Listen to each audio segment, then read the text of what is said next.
um pecado venial, penitência, contrição, arrependimento, tá? Emenda o erro, purifica. Essa é a coisa. O pecado venial é uma luta. Tá? O pecado mortal é um problema, porque o pecado mortal eu não vou conseguir vencê-lo só pela via da penitência. Eu preciso da absolvição do pecado mortal, exceto em um caso muito particular que se chama de contrição perfeita. Quer dizer, o arrependimento, a dor que aquela alma sente é tão grande por ter pecado que Nosso Senhor purifica. Nosso Senhor perdoa o pecado. Só que aquela coisa, meu filho, como é que você sabe? Você confessa, uai? Eu sei lá se eu cheguei à contrição. Eu sei que eu pequei mortalmente, aquilo doeu muito diante de Nosso Senhor. Não é? Eu senti como se eu tivesse enfiado. Penitência, né? O pecado venial ele é purificado no ato penitencial da Santa Missa. Então, você tem várias formas de fazer isso. Isso para zerar. Mas o avião precisa alçar voo. Ele vai alçar voo aqui nesta terra ou no purgatório, para quem zerou. Então, era preciso que eu começasse essa pregação relembrando.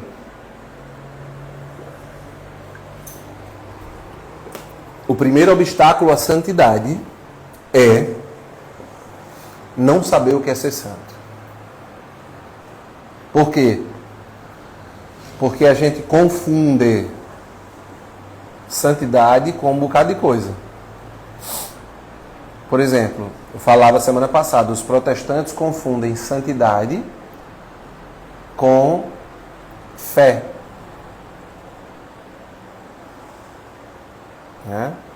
Ou seja, para eles não existe santidade, basta ter fé.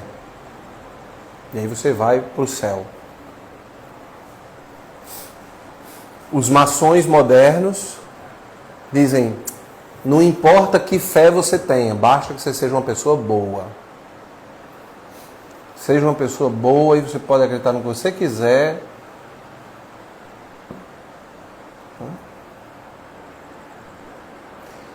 Os catoliquinhos acham que são santos simplesmente porque pararam de pecar. E os catoliquetes, catoliquefes, né? Os mequetrefes, os católicos mequetrefes, que é onde nós estamos,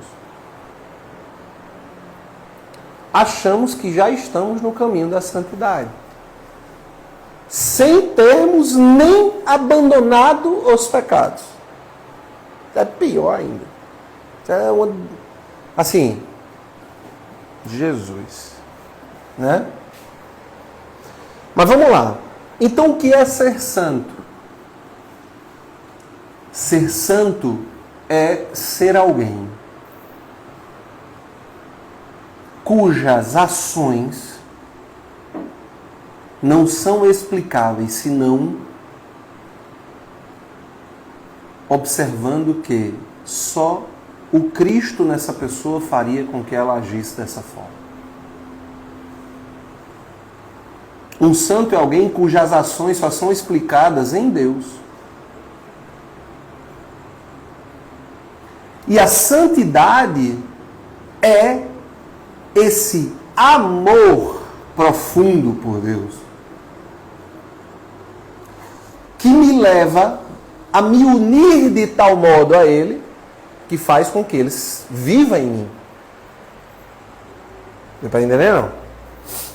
O santo é um sujeito cuja vida não pode ser explicada sem Deus.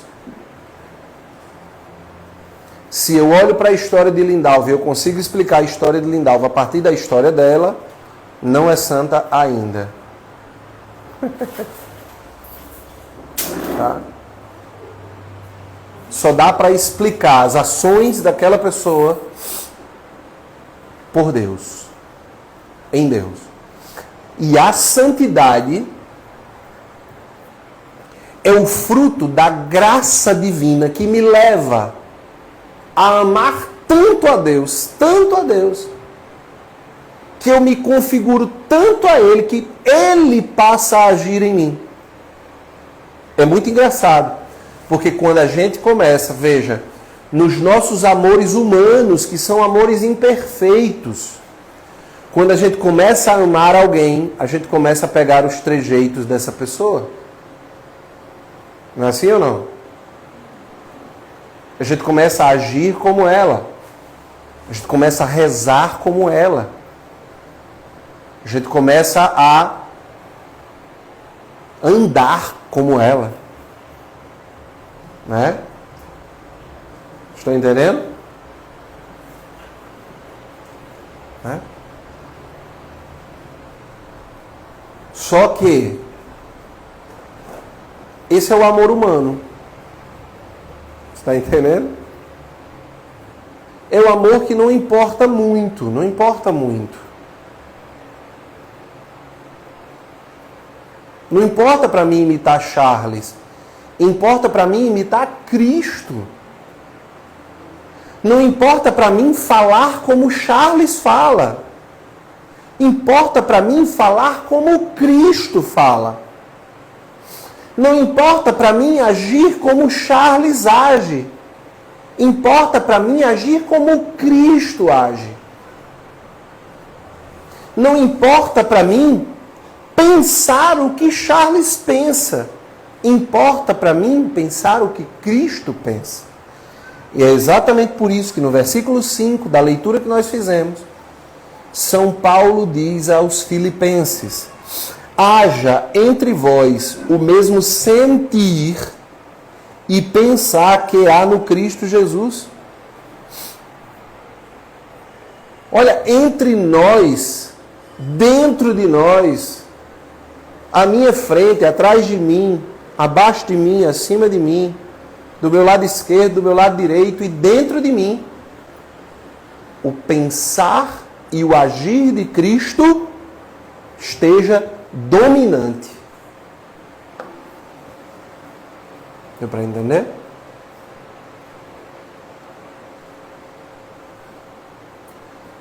Na formação da comunidade, eu trouxe um texto de São João da Cruz sobre o apego humano. E no texto sobre o apego humano eu falo o seguinte, olha, se você, eu falo não, né? São João da Cruz fala. O amor à criatura, o amor a qualquer coisa, faz com que eu me rebaixe até a coisa amada. No caso da criatura, né? Então, por exemplo, se eu amo Charles,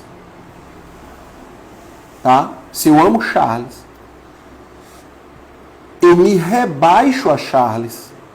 E São João da Cruz diz assim, olha, mas o amor, quando ele é feito a uma criatura, ele não só rebaixa você até a altura da criatura, mas o amor ele tem uma outra propriedade, ele submete o ser amado ao ser amante.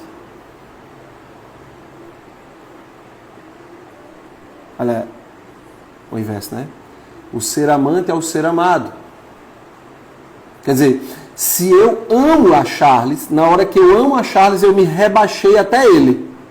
Quer dizer, eu fiquei do tamanho de Charles. Quer dizer, começa a ter em mim o mesmo sentir e o mesmo pensar que há em Charles. Só que o amor, ele não faz apenas isso. Quando a gente ama de verdade, a gente se submete àquilo que a gente ama. Quer dizer, a gente abaixa, a gente passa por baixo. A gente fica embaixo daquilo que a gente ama.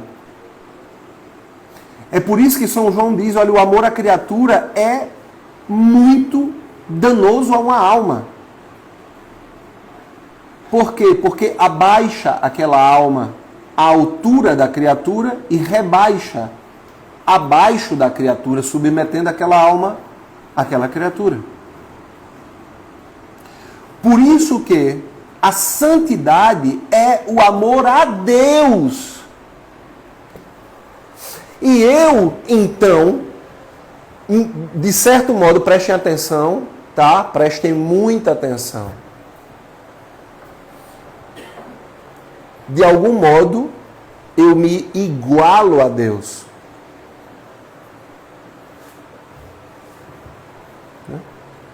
Veja que Nosso Senhor diz assim, sede perfeitos como o vosso Pai é perfeito. O que é que ele está dizendo? Ele está dizendo, olha, dentro daquilo que tu és capaz de ser semelhante a Deus, seja. E só o amor por Deus pode me fazer semelhante a Ele no máximo possível para mim. É porque eu amo profundamente a Deus que então eu me assemelho a Ele. Só que veja, o amor, ele não apenas me assemelha à coisa amada, ele também me submete à coisa amada. E eu então me submeto a Deus. E só submetido a Deus eu posso amar Charles de uma maneira ordenada. E só submetido a Deus eu posso amar a mim de uma maneira ordenada. E só submetido a Deus eu posso amar a Deus de uma maneira ordenada. Vocês entendem? São os três amores, né? Eu amo a Deus, amo a mim e amo ao outro. Amo ao próximo. Mas tudo isso só é possível se eu amar primeiro a Deus. Com um amor tão profundo que eu já sei que Charles é secundário no processo. Literalmente. E eu não amo a Charles por causa das qualidades que existem em Charles. Eu amo a Charles por causa das qualidades que há em Deus e porque Deus ama Charles.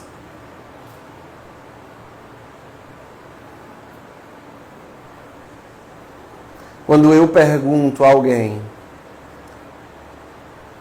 você ama Shirley, você ama Lúcia por quê? E Shirley diz, porque Lúcia é muito boazinha. Porque Lúcia é uma mulher de oração. Porque Lúcia é uma velhinha enxuta.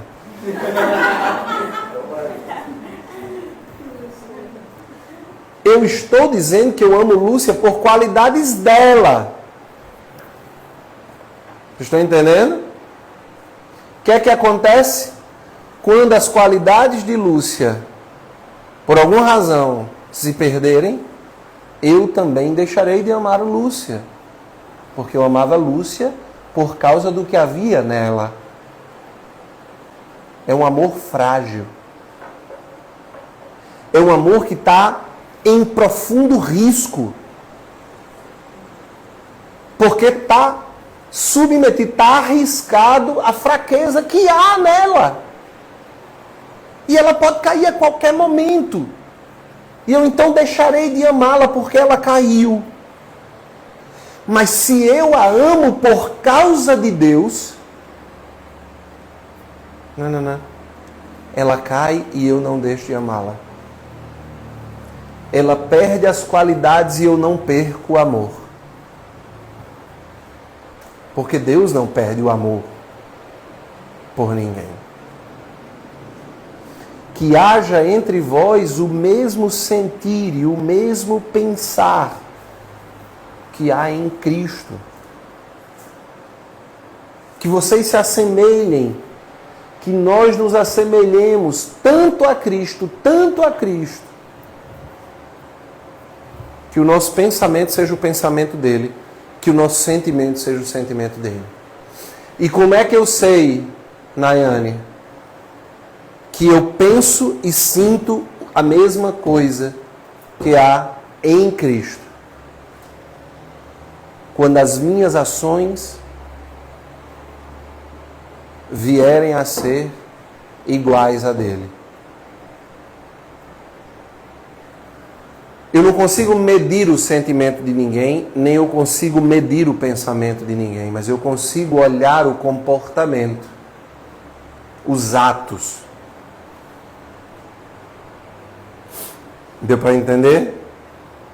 Ora, se eu te vejo fofocando, então eu já sei que não há em você o mesmo sentir e pensar que há no Cristo. Porque eu não posso achar que Cristo é fofoqueiro. Se eu te vejo mentindo, eu não posso achar que há em você o mesmo sentir e o mesmo pensar de Cristo, porque Cristo não é mentiroso. Deu para entender ou não? Então, ainda que...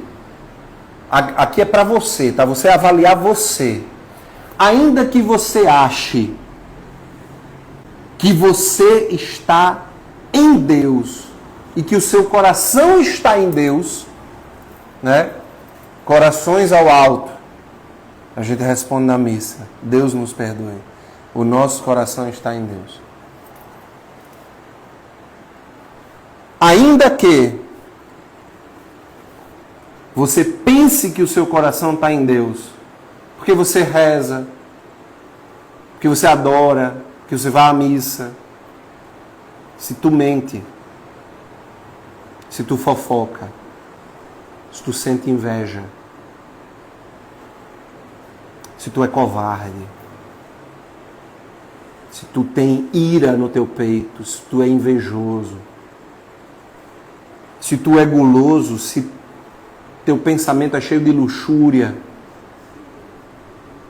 percebe que ainda que tu estejas com todas essas práticas piedosas, o teu comportamento mostra que tu não tens os sentimentos e os pensamentos de Cristo. E o que é um santo? Um santo é o sujeito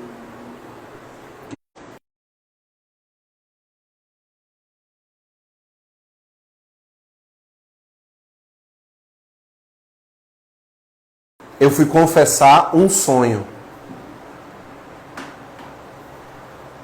Vou dizer meu pecado a você, né? Nós vamos imaginar que no sonho eu matava uma pessoa de paulada. E aí eu acordei e fui me confessar com o bispo. Norberto, olha, porque eu sonhei isso, e no sonho eu dava de paulada e eu sentia tanto prazer. Eu sei que eu sentia muito prazer no meu sonho. Dom Alberto disse, meu filho, eu não tenho como lhe absolver disso. Porque é preciso que haja um mínimo de consciência para que haja pecado. No sonho, você está num estado alterado de consciência. Então eu não posso falar que você está pecando. Está entendendo, não? Só que, olha só que coisa, tá? Tudo bem, eu entendi que eu não posso confessar meus sonhos. Tá ok. Eu entendi que eu não sou culpado por aquilo que acontece nos meus sonhos. Eu não tenho uma culpa formal. Agora, a biografia de Dom Bosco diz que Dom Bosco nem nos sonhos pecava.